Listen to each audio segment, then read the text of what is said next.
Bem, como nós não temos um apresentador oficial, eu mesmo me apresento. E agora eu passo a palavra ao senhor Luiz Inácio Lula da Silva, presidente da República Federativa do Brasil.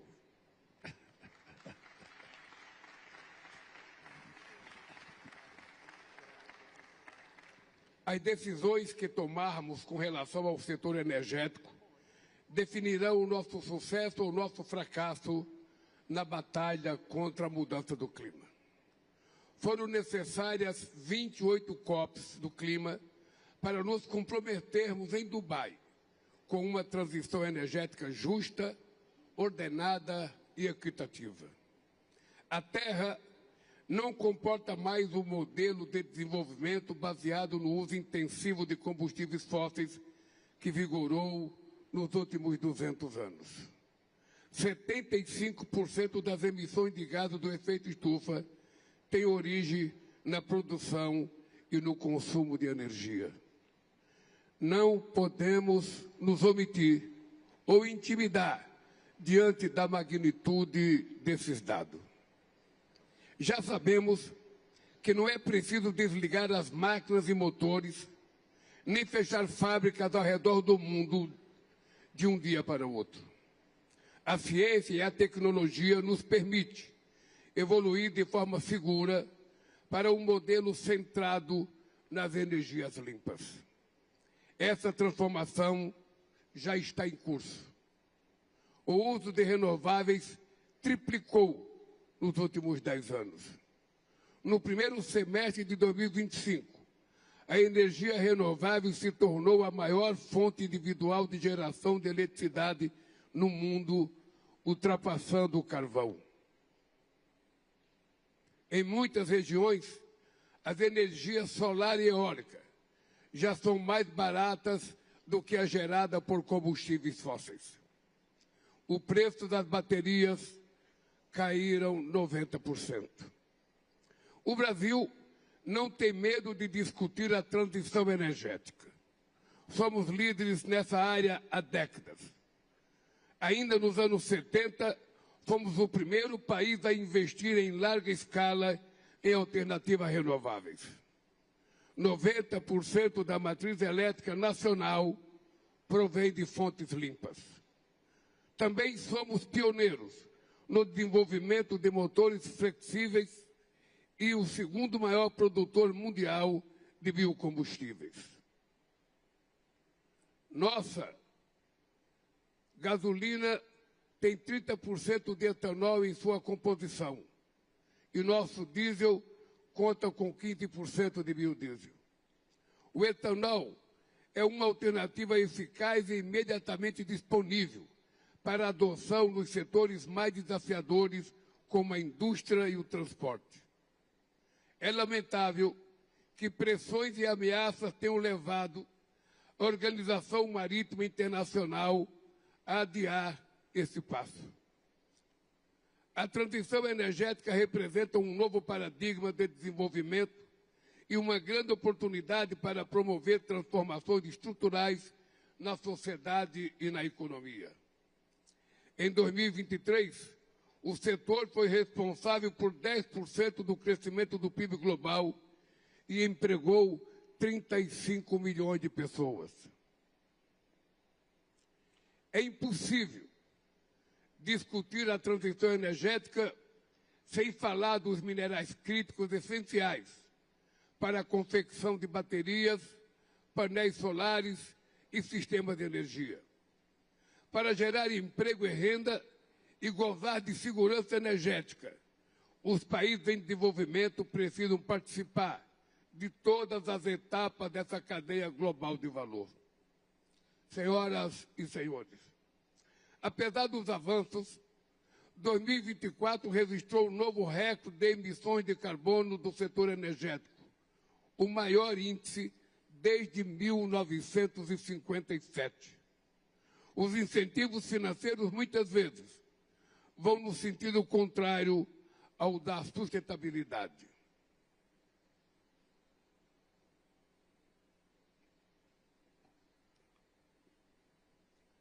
No ano passado,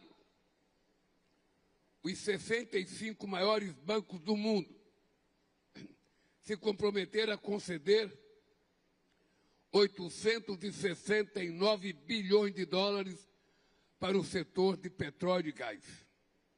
Desde a adoção do Acordo de Paris, a participação dos combustíveis fósseis no matriz energética global diminuiu apenas de 83% para 80%. O conflito na Ucrânia reverteu anos de esforços para a redução da emissão de gás de efeito estufa e levou à reabertura de minas de carvão. Gastar com armas o dobro do que destinamos à ação climática é pavimentar o caminho para o apocalipse climático. Não haverá segurança energética em um mundo conflagrado. É fundamental combater todas as formas de pobreza energética. 2 bilhões de pessoas não têm acesso a combustíveis adequados para cozinhar. 660 milhões de pessoas dependem de lamparinas ou de geradores a diesel nas periferias das grandes cidades e nas comunidades rurais da América Latina, da África e da Ásia. 200 milhões de crianças frequentam escolas sem acesso à luz elétrica. Sem energia, também não há conexão digital, hospitais funcionando ou agricultura moderna. Sem equacionar a injustiça de dívidas externas impagáveis e sem abandonar condicionalidades que discriminam os países includes bridge, energy system, and coastal protection to safeguard critical economic assets and the trade corridors. Enhancing health system is also important to respond to the rising cases of heat-related illness and vector-borne disease through strengthening the early warning and climate information system to mitigate loss and damage associated with the adverse impact of climate change. In order to meet its targets on climate change, by 2030, a robust resource mobilization based on common but differentiated responsibility must be implemented without failure. The agency is also based on the fact that the financing gap is widening in most of countries and the public debts are also growing. And this is worsened by the cost of the capital that is exceptionally high for developing countries based on perceived risk that does not reflect the reality on the ground. Therefore, to enable the developing countries to meet their obligation, there is a need for the international financial architecture to be reformed so that trade practices are fair and the cost of borrowing reflect the real risk. We call upon member states, multilateral development banks, and private investors to provide predictable, sustainable, and accessible finance at affordable cost to support technology transfer and to strengthen national and community capacities through grants and highly concessional finance. More importantly, the COP30 should operationalize the new collective quantified goal on climate finance of $1.3 trillion, which must be transparent, equitable,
les changements climatiques.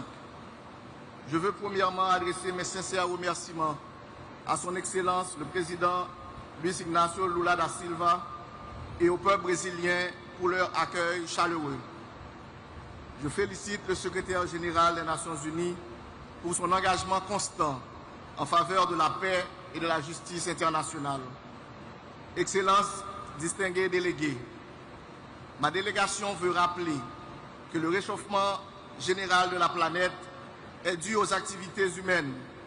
Les industries polluantes sont les principales sources des émissions de gaz à effet de serre. Malheureusement, ce sont les pays du Sud qui sont les grandes victimes de phénomènes qu'ils n'ont pas créés. Pour les petits États insulaires au développement, les changements climatiques sont déjà une menace existentielle. Et si l'on parvient à perdre notre territoire, nous perdons notre identité, notre histoire et notre culture. Déjà, les risques sont réels. Si rien n'est fait, des villes côtières et même des îles entières pourront disparaître dans les prochaines décennies à cause de la montée des eaux. Haïti, mon pays, est l'un des États les plus vulnérables au changement climatique. Il est classé au premier rang de l'indice mondial des risques climatiques et au troisième rang de l'indice des risques climatiques à long terme. Il fait face à la sécheresse, aux inondations côtières, à la salinisation des sols, à une érosion de sa biodiversité et à une baisse de rendement agricole. Les ouragans, de plus en plus violents, dévastent le pays. La semaine dernière encore, l'ouragan Melissa a fait 47 morts, 17 disparus et occasionné des dégâts matériels considérables dans le sud et l'ouest du pays. Le Conseil présidentiel de transition a une pensée émue à l'intention des victimes haïtiennes et met en œuvre en ce moment un plan de réponse adapté aux pertes et aux besoins. Nous profitons aussi de l'occasion pour adresser nos sympathies aux autres peuples de la région caribéenne touchés par cette catastrophe. Excellences, distingués délégués, l'État haïtien a toujours agi pour répondre à ses engagements visant l'atténuation en luttant pour l'adaptation du pays. Depuis 2005, la législation nationale continue d'être actualisée pour répondre aux défis environnementaux et climatiques. Mon pays a présenté plusieurs communications nationales et a élaboré un plan d'action national d'adaptation et une politique nationale sur les changements climatiques. Nous avons adhéré au programme pilote sur la résilience climatique, PPRC, et soumis en 2021 une première actualisation de notre contribution déterminée au niveau national. Je veux souligner que les pays en développement, et particulièrement les petits États insulaires qui sont les moins responsables du réchauffement climatique, ne pourront pas réussir leur adaptation sans une solide solidarité internationale sincère et agissante. Les pays industrialisés, principaux responsables du réchauffement climatique, se sont engagés à offrir une assistance financière et technique accompagnée du renforcement des capacités pour permettre l'adaptation des pays en développement. Malheureusement, les promesses n'ont pas toujours été tenues ni suivies d'effets décisifs.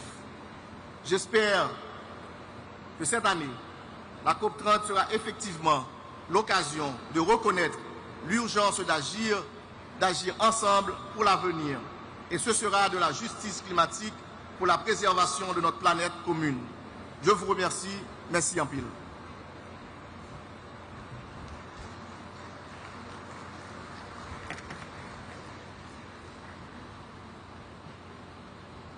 Temos agora a manifestação do representante da Somália, vice-primeiro-ministro Salah Ahmed Jama.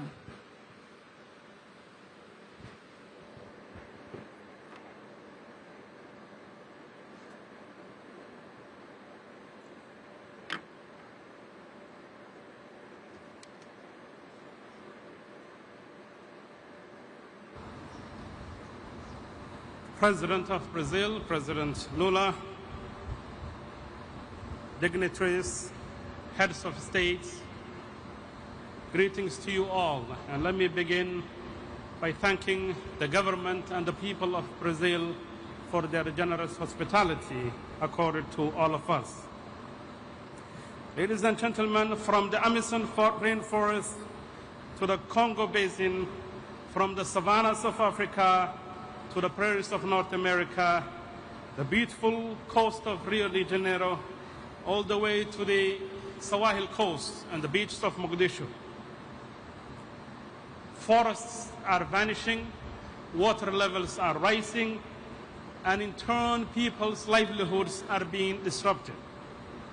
And we are, in a nutshell, living in a planet in crisis. Therefore, when the President of Brazil and his government chose this venue and this city adjacent to the Amazon forest as the venue for COP30, it is meant to inspire us to think as to what we have and what we need to save that Mother Nature gave us.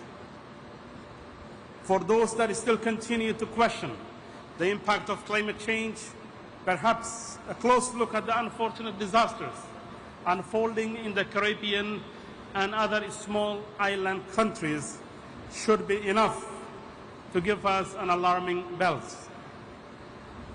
The intensity of the Hurricane Melissa is a telling case of climate change impact and it is deadly consequence. I speak on behalf of my country, Somalia, a nation that contributes to less than 0.019% of global green gas emissions, and yet is ranked as one of the top 3 most hard-hit countries in the front line of climate change crisis. For Somalis, climate change is not a distant future. It is here and happening. It is the mother that has to walk tens of kilometers to fetch water. It is the pastoralist that is losing his herds in a matter of no time due to recurring droughts. And it's the child that ends up in a camp suffering from hunger and